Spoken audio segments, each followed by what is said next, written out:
जय श्री राधे, जय श्री कृष्ण, हर हर महादेव। बोलिए श्री सद्गुरुदेव भगवान की जय।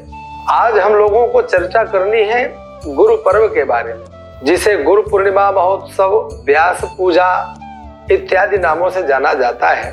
इस गुरु पूर्णिमा महोत्सव के माध्यम से हम गुरुदेव भगवान की महिमा को श्रवण करेंगे, स्मरण करेंगे, चिंतन करेंगे। गुरुदेव भगवान के नामों का स्मरण करेंगे, उनके द्वारा दिए गए ज्ञान का स्मरण करेंगे। यही हमारी वास्तविक गुरु भक्ति, गुरु पूजा है।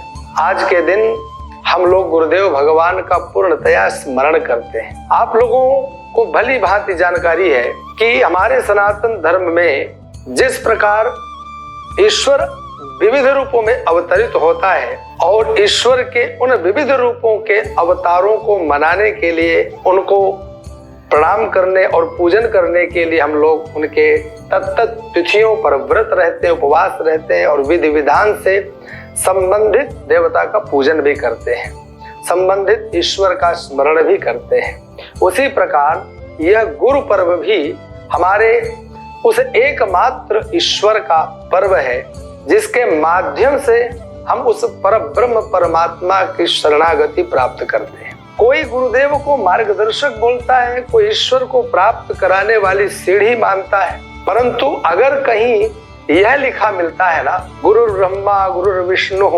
गुरुर्देवो महेश्वरः गुरु साक्षात परब्रह्म तस्मै श्री गुरवे नमः, तो यत् किंचित, कहीं पर भी संशय नहीं रखना चाहिए कि गुरुदेव भगवान साक्षात परब्रह्म है।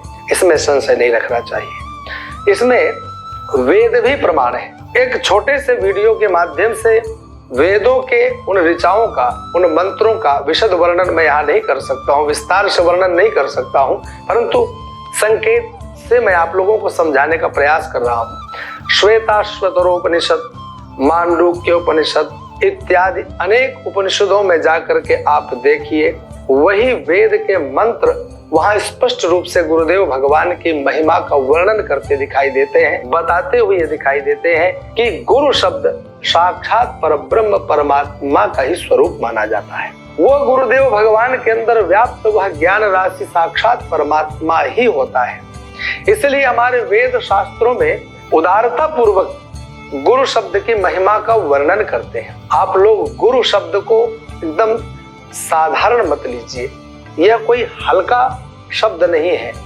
हाँ, चलते फिरते कह देते और गुरु क्या हाल है, और गुरु कहाँ जा रहे हो। गुरु शब्द की महिमा को आप लोग नहीं जानते हैं। हमारे शास्त्रों में स्पष्ट लिखा है, गु शब्दस्त्वंधकार स्यात् रु शब्दस्तन्निरोधकः अंधकार निरोधित्वात् गुरुरुत्व विधीयते। हाँ, गु शब्द नाम, गु शब्द का हृदय में स्मरण आते ही अंधकार दूर हो जाता है। जो अंधकार हमारे जीवन में है, जिसे हम अज्ञान कहते हैं, अज्ञान रूपी अंधकार, अज्ञान अंधकार जो हमारे हृदय में जाने कितने जन्मों से भरा हुआ है, वह कोई एक जन्म का नहीं है, अपितु अनेक जन्मार्जित वह आप हमारे अज्ञान के रूप में जो हृदय में विराजमान है, उसको दूर करने का, उनमें अवरोध पैदा करने का, उनमें रुकावट डालने का काम जो करता है, वह गुरु शब्द का रु शब्द, रु शब्दस्तन्निरोधकः, गु शब्द अज्ञान का नाश करने वाला यानी अंधकार का शमन करने वाला, रु शब्द जो उस अज्ञान को हृदय में आने से रोकता है, अथवा ज्ञान राशि के पहुंचते ही वह अज्ञान अंधकार नष्ट होता है। अंधकार निरोधित्वात्, ऐसे अज्ञानांधकार का निरोधन करने वाले, अवरोधन करने वाले ऐसे गुरुदेव भगवान का यह गुरु शब्द है, जिसकी महिमा को हर व्यक्ति नहीं जानता है। और उन्हीं गुरुदेव भगवान का यह पावन पर्व है, उनके स्मरण करने का यह पावन पर्व है। बहुत से लोगों का वीडियो और बहुत से लोगों के प्रवचनों को कथाओं के माध्यम से या दीक्षा इत्यादि देते समय मैं सुनता हूँ कि गुरु शब्द की महिमा का वर्णन करते हैं, परंतु उतनी ही गुरु की महिमा नहीं है।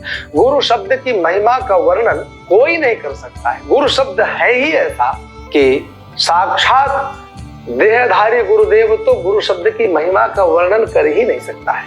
गुरुदेव भगवान की महिमा का वर्णन तो पर ब्रह्म परमात्मा भी नहीं कर सकता है। अरे पर ब्रह्म परमात्मा, आप अपने इष्ट देव को विविध रूपों से आप भज सकते हो, विविध नामों से भज सकते हो, लेकिन उन विविध अवतारों, विविध नामों, विविध अनेक प्रकार की लीलाओं का वर्णन करने वाला वह गुरु शब्द, वह गुरुदेव भगवान, सोचिए कितनी ज्ञान राशि उनके हृदय में है, जिनका आकलन कर पाना, उनका पता कर पाना बड़ा ही दुस्तर है। ऐसे गुरुदेव भगवान के स्मरण का यह पावन पर्व है, जिसे हम गुरु पूर्णिमा महोत्सव के नाम से जानते हैं। ऐसा मान्यता है कि वेद व्यास भगवान के प्राकट्य के रूप में हम इस दिवस को भी मनाते हैं। वह भी हमारे समस्त पुराणों, वेद शास्त्रों के प्रणेता हैं। उनका भी यदि हम इस दिन पूजन करें, उनके रूप में ही गुरुदेव भगवान का पूजन करें, अथवा गुरुदेव को पर ब्रह्म परमात्मा का स्वरूप मान करके भी पूजन करें, तो भी इसमें अतिशयोक्ति नहीं है। इस बार की गुरु पूर्णिमा महोत्सव को भी हर वर्ष की भांति और भी ओज तेज के साथ उदारता पूर्वक मनाने का प्रयत्न करें, संकल्प लें। इस गुरु पूर्णिमा महोत्सव पर जिस गुरुदेव के पास में बैठ करके आपने जिस ज्ञान की प्राप्ति की है, उसको हृदय में धारण करने का संकल्प करें। अपने जीवन की दिशा को एक अलग मार्ग में ले जाने का, जिसमें पुण्य, जिसमें तप, स्वाध्याय एवं ज्ञानार्जन का मार्ग खुला होता है, ऐसे मार्ग में लगाने का प्रयास करें। शुभ कर्मों का संकल्प लें, अशुभ कर्म, अशुभ वासनाओं का परित्याग करने का संकल्प लें। ऐसे गुरु पर्व को मनाने का हर व्यक्ति को, हर मानव को संकल्प लेना चाहिए। यह गुरु पर्व इस बार 2024 में कब पड़ रहा है, इस बारे में भी आप लोगों को मालूम होना चाहिए। इस बार 2024 की गुरु पूर्णिमा अर्थात आषाढ़ शुक्ल पक्ष की पूर्णिमा शनिवार 20 जुलाई 2024 को शाम को 5:59 से यह पूर्णिमा प्रारंभ होगी। अगले दिन 21 जुलाई रविवार को पूर्णिमा 3:46 यानी मध्याह्न के पश्चात दोपहर 3:46 तक यह पूर्णिमा रहेगी।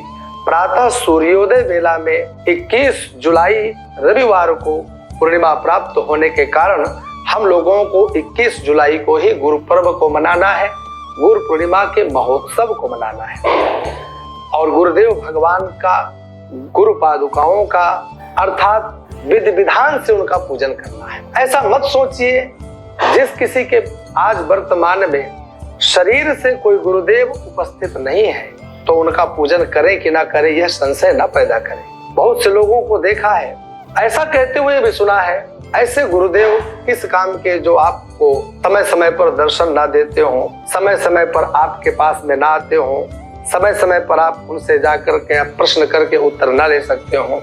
देखिए, गुरु शब्द केवल शरीर का नाम नहीं है। शरीर के देखने मात्र से, दर्शन करने मात्र से ही काम नहीं होते हैं। गुरुदेव के द्वारा प्रदत्त वह ज्ञान राशि जिससे हमने अपने जीवन की मार्ग दिशा, जिसने अपने जीवन में हम अपने लक्ष्य की प्राप्ति की है, उनके शब्द ही हमारे लिए साक्षात गुरुदेव का स्वरूप है, भगवान का स्वरूप है। वह ज्ञान ही ईश्वर का स्वरूप है। इसलिए आप उनके पादुकाओं का स्मरण करें, छाया चित्र का पूजन करें, उनके स्वरूप का ध्यान करते हुए इस दिन गुरुदेव का स्मरण करें। गुरुदेव भगवान नहीं है या है, यह सोचने का विषय नहीं है। अरे गुरुदेव भगवान नहीं होंगे तब भी आपका कार्य गुरुदेव की कृपा से होना ही है। आपकी निष्ठा, आपके अंदर अंतरतम गुरुदेव के प्रति बैठा हुआ वह भाव, वह गुरुदेव के प्रति प्रेम, वह भक्ति आपके जीवन की दशा की एक नई दिशा देने का कार्य करती है। एकलव्य के पास बताइए, हमारे गुरुदेव द्रोणाचार्य सामने थे क्या? उनके मन में संकल्प हुआ कि मुझे तो इनसे ही धनुर्विद्या सीखनी है, भले वह मेरे सामने नहीं है। उनकी आकृति बनाई, उनको ही सामने पूजन करते हुए धनुर्विद्या सीखना प्रारंभ किया। और महिमा तो आपको मालूम ही है, महाभारत में किस प्रकार से एकलव्य के धनुर्विद्या का प्रसंग आता है। कहने का तात्पर्य केवल इतना है कि गुरुदेव भगवान सामने प्रत्यक्ष है अथवा नहीं है, वह अपने शिष्य का अहर्निश हित का चिंतन करते हुए रहते हैं। कहीं भी हो, वह साक्षात जिस प्रकार से परमात्मा हर परिस्थिति में, हर काल में कण कण में समाया हुआ है, उसी प्रकार गुरुदेव भगवान का वह स्वरूप भी आपके शरीर में रोम रोम में ज्ञान के रूप में समाया हुआ है। शरीर के अंदर से उत्पन्न होने वाला एक एक कार्य गुरुदेव का दिया हुआ है। मन में उठने वाला विचार गुरुदेव का दिया हुआ है। आपका एक एक पैरों से चलने वाला एक एक कदम वह गुरुदेव का दिया हुआ है। तीर्थों के ओर चलने का संकल्प जो हृदय में उत्पन्न होता है वह भी गुरुदेव प्रदत्त है। इसलिए गुरुदेव हमारे जीवन के हर निश्वास प्रतिश्वास में समाये हुए हैं, इसमें संशय नहीं करें। और साक्षात गुरुदेव को पर ब्रह्म परमात्मा का स्वरूप मानते हुए उनके चरणों का ध्यान करते हुए पूजन करें और इस गुरु पर्व को बड़े धूमधाम से मनाएं। आप सभी को कोटि कोटि अनंत कोटि बधाई, बहुत बहुत शुभकामना। आप सभी के लिए यह गुरु पर्व मंगलमय हो। जय श्री राधे, जय श्री कृष्ण, श्री गुरुदेव भगवान की जय।